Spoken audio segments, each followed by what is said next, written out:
नमस्कार दोस्तों। आज के इस टॉपिक में बात करने वाले हैं ग्रेट पिरामिड। यह दुनिया के 7 अजूबों में से एक है। यह मिस्र के गिजा शहर में स्थित है और जो भी इसके बारे में जानता है वह हैरान रह जाता है। पुरातत्व में गिजा के महान पिरामिड की औपचारिक खुदाई 19वीं सदी में शुरू हुई थी। पहली उल्लेखनीय खोजों में से एक 1830 के दशक में हुई थी। तब एक ब्रिटिश मिस्र वैज्ञानिक को कुछ मजदूरों के विभिन्न चित्र मिले थे जो यह दर्शाते थे कि पिरामिड खुफू का था। बाद में खुदाई में महान पिरामिड के पास दबी हुई 2 नावें मिली।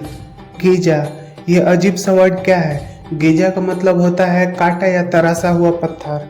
अब हम बात करने वाले हैं कि पिरामिड क्या है। ज्यामितीय आकार से मिलती जुलती संरचना को पिरामिड कहते हैं।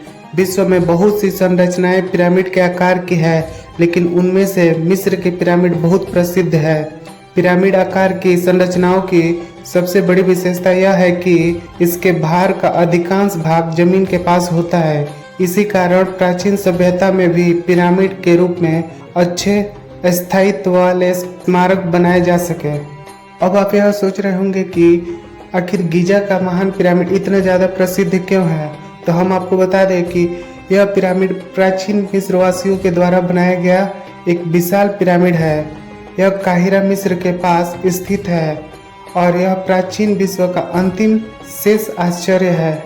जब इसे बनाया गया था तो इसकी ऊंचाई 147 मीटर थी और यह 3800 वर्षों से अधिक समय तक दुनिया की सबसे ऊंची इमारत थी। ऐसा माना जाता है कि इन तीनों पिरामिडों को अलग अलग राजाओं ने बनवाया था। इन तीनों पिरामिडों को सेम जगह पर बनवाए गए हैं।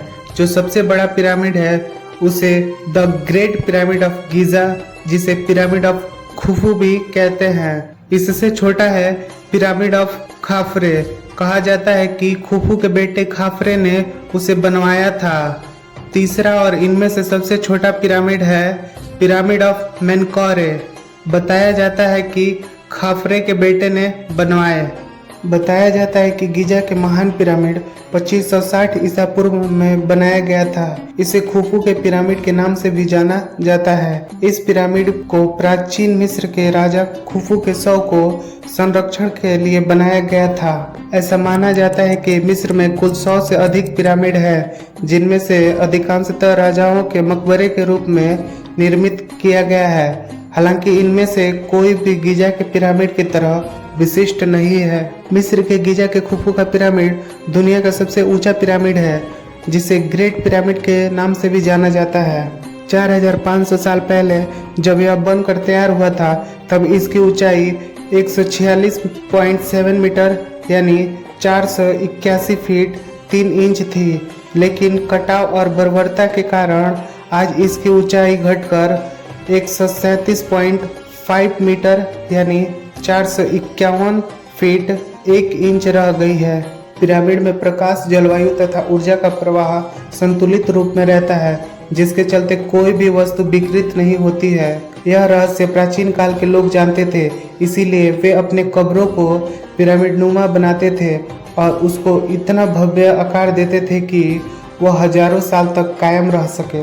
वैज्ञानिक और इंजीनियर अभी भी इस बात पर बहस कर रहे हैं कि पिरामिडों का निर्माण कैसे किया गया था। आमतौर पर यह माना जाता है कि मिस्रवासी स्लेज, रस्सियों, रोलर्स और लीवर प्रणाली का उपयोग करके पानी या गिल्ली मिट्टी से चिकना किए गए और बड़े रैंप के साथ विशाल पत्थर के टुकड़ों को ऊंचाई पर ले जाते थे। पिरामिडों का विशाल आकार और वजन, जिस तरह से इतने बड़े क्षेत्र पर भार वितरित किया गया था, उसके लिए किसी विशेष नींव की आवश्यकता नहीं थी। यह उस क्षेत्र को खोदने के लिए पर्याप्त था जो ठोस चूना पत्थर के आधार में 1 फुट से अधिक गहरा नहीं था। हमें मालूम है कि पिरामिडों का निर्माण प्राचीन मिस्र के फिरौन या राजाओं के मकबरे के रूप में किया गया था ताकि वे सुगमता से स्वर्ग पहुंच सके। दरअसल मृत्यु के पश्चात राजा के शव को मम्मी बना दिया जाता था तथा लकड़ी के ताबूत और पत्थर के मकबरों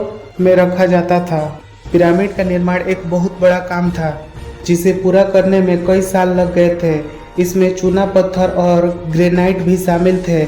इन पत्थरों को निर्माण स्थल तक ले जाना पड़ा, आकार दिया गया और फिर स्थिति में ले जाया गया। प्रत्येक पत्थर का वजन 2.5 टन तक था। इन पत्थरों को उनके स्थान पर ले जाने के लिए रैंप का प्रयोग किया गया था। इस पिरामिड को बनाने के लिए उत्तोलन तकनीक का उपयोग किया गया था।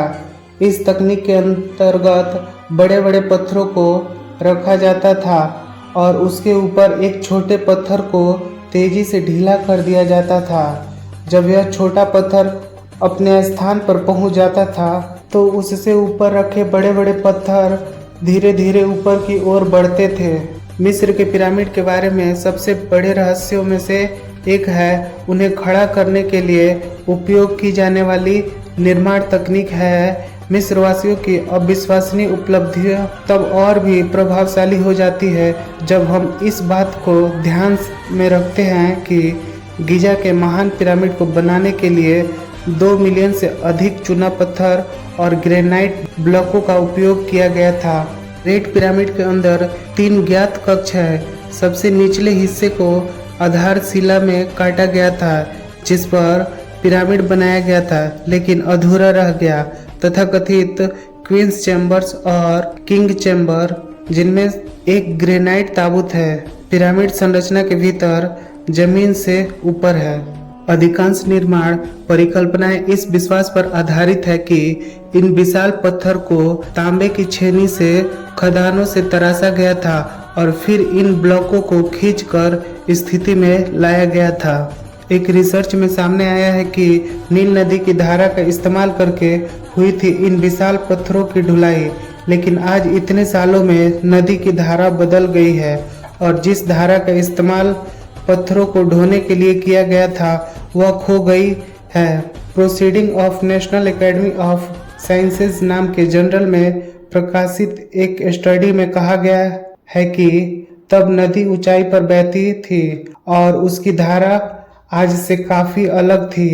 यही वजह रही कि बिना गाड़ियों वाले उस समय में भी पत्थरों की ढुलाई में कोई खास समस्या नहीं होती थी। पिरामिड के दक्षिण में लगभग 400 मीटर यानी 1312 फीट की दूरी पर कोर पत्थर के ब्लॉकों का खनन किया गया था और सफेद तुरा चूना पत्थर से बने आवरण वाले पत्थरों का उत्खनन नील नदी के पूर्वी तटों पर किया गया था। किंग चैम्बर के पत्थर ग्रेट पिरामिड से लगभग 900 किलोमीटर यानी 560 मील दूर अस्वान के गुलाबी ग्रेनाइट थे।